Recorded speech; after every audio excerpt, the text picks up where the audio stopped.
참된 축복을 찾아서 팔복강의 두 번째 시간이 됐습니다. 오늘은 애통하는 자는 복이 있다고 하는 말씀을 살펴보려고 하는데요. 크리스마스 캐럴 가운데 우리가 잘 아는 캐럴이 하나 있는데요. 울면 안 돼, 울면 안 돼. 산타 할아버지는 우는 아이들에게는 선물을 주지 않는다고 하는 그런 노래가 있습니다. 모든 사람들이 다 인정하고 있는 것처럼 우는 것은 결코 바람직한 것이 아닙니다. 그렇기 때문에 이런 캐럴의 가사가 있는 것이고요. 우리가 살아가면서 울면서 사는 것은 별로 좋은 모습이라고 할 수가 없을 겁니다. 그런데 놀랍게도 팔복에 보면 애통하는 자, 다시 말하자면 우는 자가 복이 있다고 표현하고 있어서 혼란스럽습니다. 도대체 우는 자가 복이 있다고 하는 말이 무슨 의미일까요? 우는 자가 복이 있다고 했으니까 그러면 우리는 늘 살아가는 동안에 징징 짜고 울면서 그렇게 살아가야 한다고 하는 그런 의미일까요? 매일매일 울면서 살아가는 것이 그것이 바람직하다고 하는 그런 의미이겠습니까? 우리가 우는 이유가 있다고 한다면 고통스럽기 때문에 우는 것일 겁니다. 정말 힘들고 어려운 일을 만났을 때, 정말 속상한 일을 만나게 되었을 때, 만족스럽지 않을 때 우리는 울게 되는 겁니다. 자기가 정말 많은 공을 들였고 정말 열심히 피땀 흘리며 쌓아온 그 금자탑이 있는데, 어떤 노력들이 있는데 그것이 한순간에 잿더미가 되어버릴 때, 화재로 인해서 자신이 가지고 있던 모든 것들이 다 사라져버리게 될 때, 홍수로 인해서 가지고 있는 모든 것들이 다 물에 잠겨버리게 될 때, 사람들은 그 앞에서 망연자실하면서 펑펑 우는 그 모습들을 우리는 뉴스에서 종종 보게 됩니다. 사랑하는 사람이 죽었을 때 우리는 너무나도 슬퍼서 그 앞에서 울게 되는 것이죠. 어쩌면 인간은 태어나면서부터 울기 하다가 울면서 살다가, 그리고 죽을 때에는 또한 다른 사람들을 울게 만들면서 죽는 것이 우리 인간의 모습입니다. 그런데 이렇게 울면서 살아가는 것이 당연한 것일까요? 우는 자, 애통하는 자가 복이 있다고 했으니까 우리 크리스찬들은 웃으면서 사는 것보다는 울면서 사는 것이 옳은 것일까요? 이 말씀과, 오늘 읽은 이 말씀과 짝을 이루고 있는 말씀이 하나 더 있는데요. 마태복음에서는 복 있는 사람에 대해서 우는 자가 복이 있다고 이렇게 표현하고 있는데, 똑같은 말씀인데 다른 방식으로 표현한 말씀이 누가복음 말씀 가운데 기록되어 있습니다. 누가복음 6장 25절 말씀에 보면, 화 있을진저 너희 지금 배부른 자여 너희는 줄이리로다. 화 있을진저 너희 지금 웃는 자여 너희가 애통하며 울리로다라고 하는 말씀이 기록되어 있습니다. 그러니까 우리가 살아가면서 웃으며 화가 있는 것이고 울면 복이 있는 것이기에 우리가 울면서 살아가야 하는 것일까요? 결론부터 말씀드리자고 한다면 그렇지 않습니다. 우리가 성경 말씀을 읽을 때 항상 조심해야 될 것이 있다고 한다면, 성경에 있는 어느 한 구절, 성경에 있는 어느 한 표현만을 똑 꼬집어내서 그게 마치 전부인 것처럼 오해하시면 안 됩니다. 이 말씀도 역시 마찬가지인데요. 과연 하나님께서 우리들에게 무엇을 요구하시는지를 우리가 연구할 때, 하나님께서 과연 무엇을 우리에게 바라고 계시는지를 성경을 통해서 묵상하게 될 때, 어느 한 구절, 어느 한 표현에만 우리가 이렇게 집중해서 그것에만 따라 행동하다가는 잘못될 가능성이 많습니다. 특별히 이단들이 그렇게 많이 하는데요, 성경 전체의 가르침을 보는 것이 아니라 어느 한 구절만 떼어내게 된다면, 특별히 그것이 문맥과 상관없이 떨어지게 된다고 하면 우리들에게 바른 교훈이 되기보다는 잘못된 교훈, 일그러진 이단적인 교훈으로 빠질 가능성이 많습니다. 따라서 우리는 성경을 묵상할 때 어느 한 구절만을 볼 것이 아니라 성경 전체의 가르침을 통해서 우리에게 어떤 교훈을 해주고 있는지 깊이 묵상을 해야 합니다. 우리가 성경 전체를 통해서 하나님께서 우리에게 요구하시는 삶의 자세가 있다고 하면 무엇이 하나님께서 원하시는 자세일 거라고 생각하십니까? 그것은 바로 기뻐하라고 하는 말씀입니다. 우리가 살아갈 때 어떻게 살아갈 것인가? 항상 기뻐하며 살아야 합니다. 우리는 모든 일에 감사하며 살아야 합니다. 항상 기뻐하라, 쉬지 말고 기도하라, 범사에 감사하라고 말씀하신 것과 마찬가지로 우리는 좋은 일이 있을 때만 기뻐하는 것이 아니라, 좋고 행복한 일들을 만날 때만 웃을 것이 아니라, 아주 힘들고 어려운 일을 만난다고 할지라도, 정말 내 마음에 들지 않는 정말 힘든 일이 내게 닥친다고 할지라도 우리는 괴로워하거나 절망하거나 불평하거나 원망하며 살아갈 것이 아닙니다. 왜냐하면 하나님은 온 세상을 다스리시는 하나님이시고, 하나님께서는 모든 것이 합력하여 선을 이루게 하시는, 결국 하나님께서는 선한 의도를 가지고 좋은 목적을 가지고 우리들에게 해주시는 것이라고 한다는 것을 생각한다면, 지금 당장은 우리들에게 힘들고 어려운 일이 있다고 할지라도 우리는 그것 때문에 괴로워하는 것이 아니라 궁극적으로 하나님께서 어떠한 좋은 것을 주실지 그것을 바라보아야 하는 것이고, 그래서 우리는 힘들고 어려운 상황 가운데서도 절망할 것이 아니라 기뻐하며 감사하는 것이 옳은 줄로 믿습니다. 이스라엘 민족들 가운데는 힘들고 어려운 일들을 만날 때 울었던 사람들이 있습니다. 민수기에 보면 12명의 정탐꾼을 모세가 파송한 일이 기록되어 있습니다. 가나안 땅에 들어가기 직전에 모세가 12명의 사람들을 뽑아서 그 사람들을 보내어서 가나안 땅을 정탐하라고 했을 때, 그 12명의 정탐꾼 가운데 여호수아와 갈렙을 제외한 10명의 정탐꾼들이 그 땅에 대해서 악평하면서 이렇게 보고했습니다. 우리는 그 땅을 차지할 수가 없다. 그 민족들은 너무나도 장대한 민족인데 우리는 그 앞에 서면 마치 메뚜기처럼 보이는 것이라서 우리는 결코 그 땅을 차지할 수 없을 것이라고 이야기를 했습니다. 여호수아와 갈렙은 이스라엘 민족 앞에 서서 그게 아니라고, 하나님께서 약속해 주신 땅이니까 우리가 가서 차지할 수 있을 것이라고 이야기를 했지만, 10명의 정탐꾼의 이야기를 들었던 이스라엘 민족들은 어떻게 반응했습니까? 그날 통곡하면서 울었습니다. 밤새도록 이스라엘 민족들은 통곡하면서 울었는데 그게 복 있는 사람들의 모습이라고 할 수가 없는 겁니다.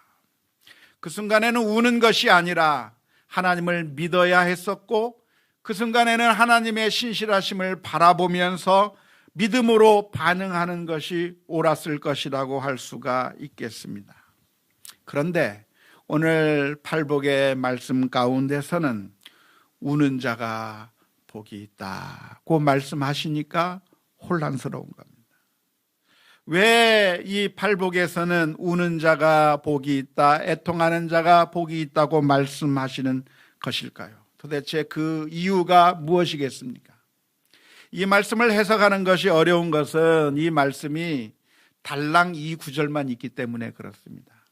만일 어떤 이야기가 전개되는 가운데 예수님께서 이 말씀을 하셨다고 한다면 그 이야기의 흐름을, 전후 문맥들을 살펴보면서 왜 애통하는 자가 복이 있는지에 대해서 우리가 추측할 수가 있겠지만, 이 팔복의 말씀이 어려운 것은 이 말씀들 간단한 격언과 같은 말씀들을 모아놓은 것이기 때문에 그 문맥이 없이 모아놓은 말씀이어서 해석하는 것이 어려운 것입니다.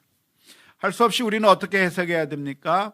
성경 전체의 가르침에 비추어 보아서 이 말씀을 이해해야 되는 거죠. 하나님께서 우는 것에 대해서는 어떠한 관점으로 우리에게 말씀해 주고 계시는가? 성경 전체에서 우는 것에 대해서 어떻게 말씀해 주고 있는 것인가? 라고 하는 것을 살펴보아야 하는 것입니다. 조금 전에 말씀드린 것처럼 대부분의 경우는 우는 것은 옳지 않습니다. 절망하는 것을 의미하기 때문에 그렇습니다. 운다고 하는 것은 하나님을 믿지 못한다고 하는 것이고 하나님을 신뢰하지 못해서 감사와 기쁨으로 살아가지 못하고 절망 가운데서 우는 것이기 때문에 대부분의 경우는 옳지 않다고 할 수가 있겠습니다. 하지만 울어야 할 때가 있습니다. 예외적으로 울어야 할 때가 있는 것인데 그것이 언제 울어야 되는가? 우리 성경 말씀 가운데서 울라고 권유하신, 울어야 한다고 말씀하신 말씀들을 살펴볼 필요가 있는 것이죠.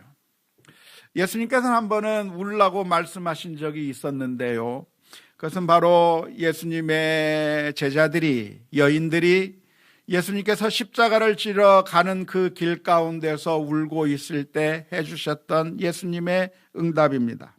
누가복음 23장 28절 말씀에 보면 예수님께서 이렇게 말씀해 주셨습니다. 예수께서 돌이켜 그들을 향하여 이르시되 예루살렘의 딸들아, 나를 위하여 울지 말고 너희와 너희 자녀를 위해 울라, 그렇게 말씀해 주셨습니다. 여기서 예수님께서는 그 너희들을 위해서 울라, 너희들의 자녀들을 위해서 울라라고 말씀해 주셨는데, 여기서 우는 것은 절망적이기 때문에 우는 것을 의미하는 것이 아닙니다. 힘들고 고통스럽기 때문에 우는 것을 의미하는 것이 아닙니다. 절망과 낙담 가운데 우는 것이 아니라 여기서 울어야 한다고 할 때 사용된 이 말씀은 사랑에서부터 나오는 울음인 것이죠. 사랑에서부터 나오는 울음. 우리 자녀들을 볼 때 이 자녀들이 믿음으로 살아가지 아니하고 죄악의 길로 가다가 결국 멸망할지도 모르는 그런 상황 앞에서 이 아이들을 그냥 내버려 두면 안 되겠다고 하는 그런 애통한 마음 때문에 우는 것을 의미하는 것이죠. 이 아이가 정말 하나님의 자녀로서 정말 잘 됐으면 좋겠는데 이렇게 죄악의 길로 가고 악한 길로 가다가 결국에 멸망하겠구나, 그러한 상황 앞에서 우는 것을 의미하는 것입니다.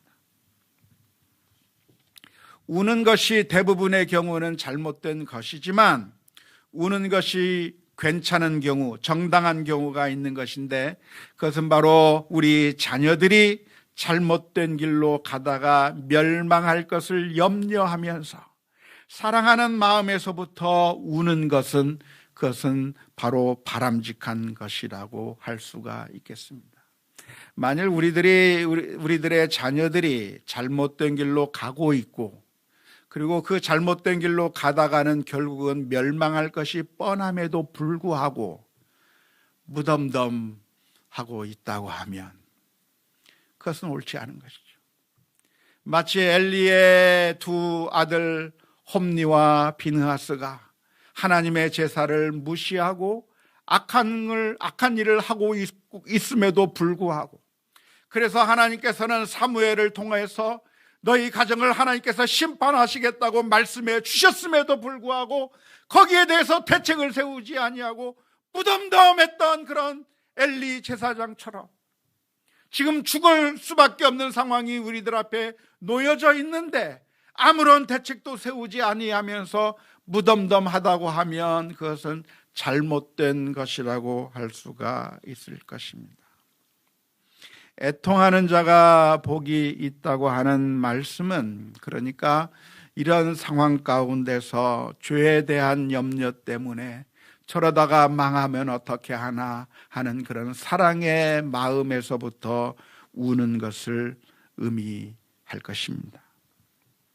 특별히 우리가 우리 자신을 살펴보면서 우리가 죄악 가운데 걸어가고 있는 나 자신의 모습을 본다고 하면 내가 정말 하나님의 말씀대로 사랑하면서 살아야 하고 용서하면서 살아야 하고 내가 하나님의 말씀처럼 이웃들에게 사랑의 손길을 내밀면서 살아야 하는데 내 옹졸한 마음이 그렇게 하지 못해요. 내 마음은 하나님의 뜻대로 살고 싶은데 내 그 본능이 그것을 막고 있어서 내가 하나님의 뜻대로 순종하지 못하는 모습이 보인다고 한다면 그때 우리가 애통해야 하며 회개해야 하는 것인데요, 애통하는 자가 복이 있다고 하는 말씀은 바로 그런 경우를 가리켜서 하는 말씀입니다. 자신의 죄악을 보면서 울었던 사람을 성경에서 살펴본다고 하면 다윗 왕을 꼽을 수가 있겠습니다. 다윗은 밧세바와 간음하는 죄를 저질렀습니다. 그리고 그 죄를 숨기기 위해서 다윗은 자신의 신복이었던 우리아를 최전방으로 보내어 결국 적군의 화살에 맞아 죽게 만드는 그런 파렴치한 죄를 저질렀습니다. 하지만 모든 것들이 다 완벽하게 해결된 것만 같았습니다.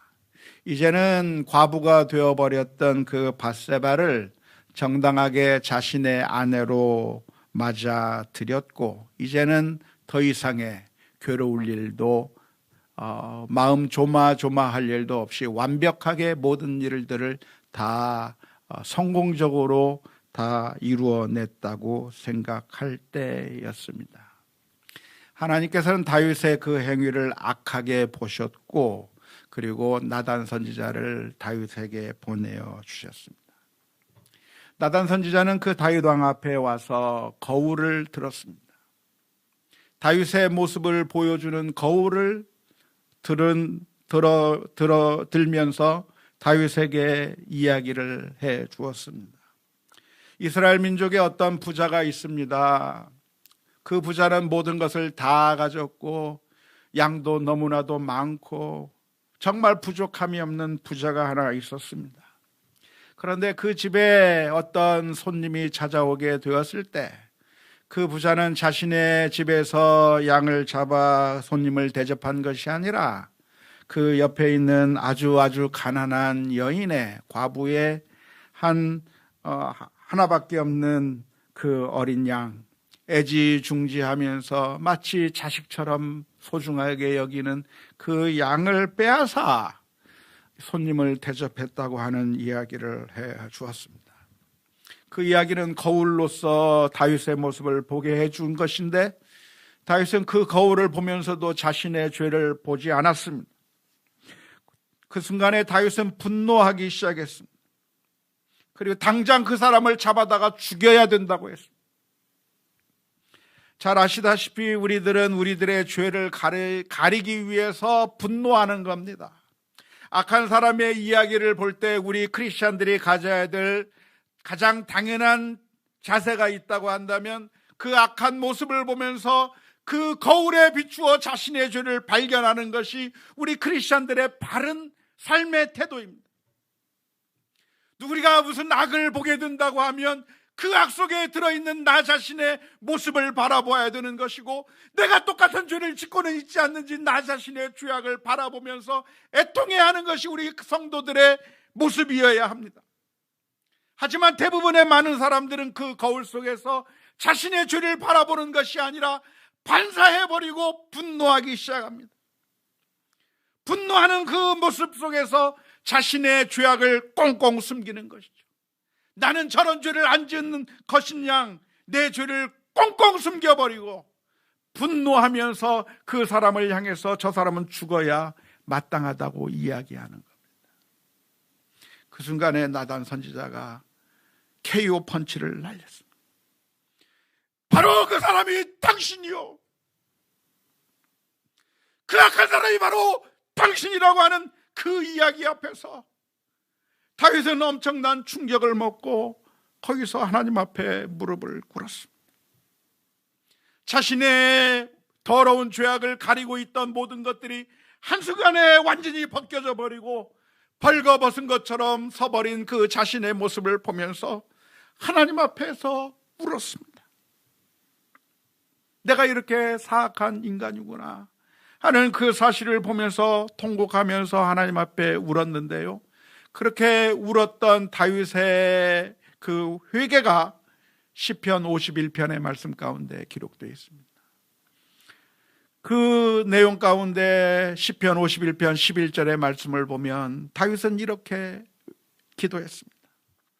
나를 주 앞에서 쫓아내지 마시며 주의 성령을 내게서 거두지 마소서. 다윗은 이 순간에 너무나도 두려웠습니다. 자기가 왕위에서 쫓겨나는 것이 두려운 것이 아니라 하나님과의 관계가 단절돼 버리고 이제는 내가 하나님에게서 버림을 받을 수도 있겠다고 하는 그런 두려움 가운데 하나님 앞에 울부짖는 거예요. 하나님, 저를 쫓아내지 마십시오. 주의 성령을 내게서 거두어가지 마십시오.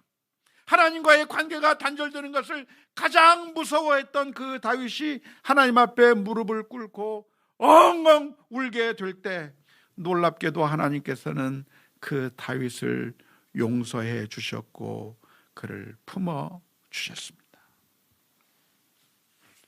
애통하는 자가 복이 있는 이유는 하나님은 사랑이 많으시고 자비로우시고 은혜가 풍성하셔서 우리가 그 어떤 죄를 저질렀다고 할지라도 주님께서는 용서해 주시기 때문에 그렇습니다.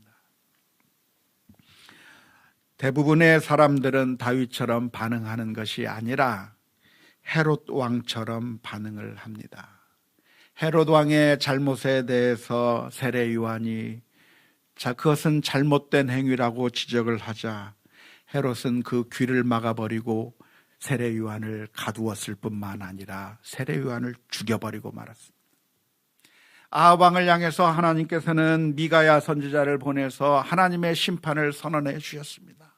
하나님께서는 이스라엘 민족을 멸망시키실 것이라고, 전쟁에서 패하게 할 것이라고 말씀해 주었을 때 결국 그 아합 왕은 미가야 선지자를 감옥 속에 가두어 버리고 말았습니다.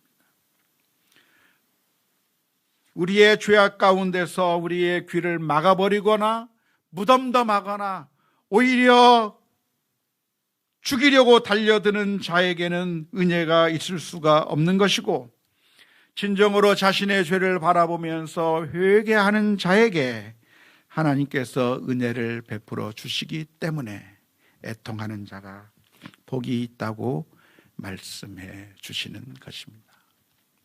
애통하는 것에 대한 반대말이 있다고 한다면 그것은 웃는 자라고 하기보다는 뻔뻔한 자라고 할 수가 있겠습니다.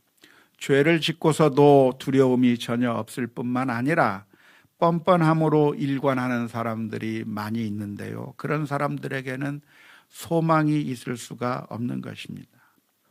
예를 들자면 라멕과 같은 사람을 우리가 생각해 볼 수가 있겠습니다. 라멕은 가인의 후손이었는데요, 그 라멕이라고 하는 사람은 아다와 실라라고 하는 두 사람의 부인을 데리고 있었습니다. 아마 최초의 사람일 것이라고 생각이 드는데요, 그 라멕이라고 하는 사람은 두 명의 사람을 죽여놓고도 뻔뻔하게 이렇게 이야기를 했습니다. 창세기 4장 23절에서부터 24절까지에 기록되어 있습니다. 라멕이 아내들에게 이르되 아다와 실라여 내 목소리를 들으라. 나의 상처를 말미암아 내가 사람을 죽였고 나의 상함으로 말미암아 소년을 죽였도다. 가인을 위하여는 벌이 7배일진데 라멕을 위하여는 벌이 77배 이리로다 하였더라. 라멕은 사람을 죽여놓고도 회개할 줄 모르는 뻔뻔함을 가지고 있었습니다. 그런데 그 라멕의 모습이 어디서 나타나냐면 바로 21세기 우리 대한민국을 살고 있는 한국 크리스천들의 모습 가운데서 나타나고 있는 거예요. 죄를 지어놓고도 하는 말이 나는 예수 믿어. 악을 행하면서도 나는 예수 믿으니 천국 간다고 하는 그런 뻔뻔한 그런 모습 속에서, 잘못된 확신 속에서 살아가고 있는 사람들에게는 아무런 소망이 없다고 하는 것이죠. 그걸 바라보면서 이 세상 사람들은 싫어하고 있는 것이고요. 그런데 하나님의 구원은 누구에게 주어지는가? 진정으로 회개하는 자에게, 눈물 흘리는 자에게 하나님의 은혜가 주어진다고 하는 것입니다. 하나님의 말씀대로 살지 못한 것을 괴로워하고 회개하며 용서를 바라며 하나님 앞에 울면서 나아가는 자, 그런 사람들에게 하나님은 어떤 모습으로 나타나는가? 무정한 재판관처럼 나타나는 것이 아니라 우리를 사랑하는 아버지와 같은 모습으로 상한 심령을 가지고 나오는 자들마다 주님께서는 품으시고 외면하지 아니하시고 우리를 용서해 주신다고 하는 그 사실을 믿으면서 우리가 사랑이 풍성하신 하나님 앞에 울면서 나아가는 매 순간순간마다 주님 앞에 다시 한번 또 나아갈 수 있는 우리 모두가 다 될 수 있기를 주님의 이름으로 축원합니다. 고린도후서 7장 10절 말씀에서는 하나님의 뜻대로 하는 근심은 후회할 것이 없는 구원에 이르게 하는 회개를 이루는 것이요 세상 근심은 사망을 이루는 것이니라고 하셨습니다. 근심에도 두 가지 종류의 근심이 있는데요, 하나의 근심은 무엇을 먹을까, 무엇을 입을까 라고 하는 이 세상의 근심인데, 그러한 근심은 다 쓸데없는 근심이고 결국 사망으로 인도할 수밖에 없는 근심입니다. 하지만 근심에도 하나님의 뜻대로 하는 근심이 있는데, 죄를 회개하며 어떻게 하면 하나님과 동행할까, 하나님의 말씀대로 순종할까라고 하는 근심은 결국 구원으로 인도하는 근심이라고 말할 수 있겠습니다. 우리는 죄를 지으면서도, 늘 넘어지면서도, 하나님의 뜻을 따르지 않으면서도 우리가 뻔뻔하게 나는 예수 믿는다고 하는 그런 것으로 무감각하게 살아간다고 하면 그것은 화가 있을 수밖에 없는 그런 태도일 것입니다. 우리는 날마다 사랑이 많으신 주님 앞에 나아가야 합니다. 주님 도와주십시오. 오늘 또 하나님의 말씀대로 살지 못하고 또 이기적으로 또 옹졸하게 미워하며 내가 먼저 손 내밀지 못하고 내가 먼저 사랑하지 못하고 악을 행하며 살았습니다. 그럴 용기를 내지 못했습니다. 주님 앞에 엎드려 기도해야 할 것이고, 그런 자에게는 하나님께서 위로로 은혜를 베풀어 주시는 줄로 믿습니다. 그런 우리를 살리시기 위해서 주님께서는 하나밖에 없는 그 아들을 십자가에 내어주시고 우리를 구원해 주셨습니다. 그 하나님의 은혜 앞에, 보좌 앞에 나아가는 자마다 하나님의 풍성한 은혜가 있을 것임을 믿고 담대하게 주님 앞에 나아가는 우리 모두가 다 될 수 있기를 주님의 이름으로 축원합니다.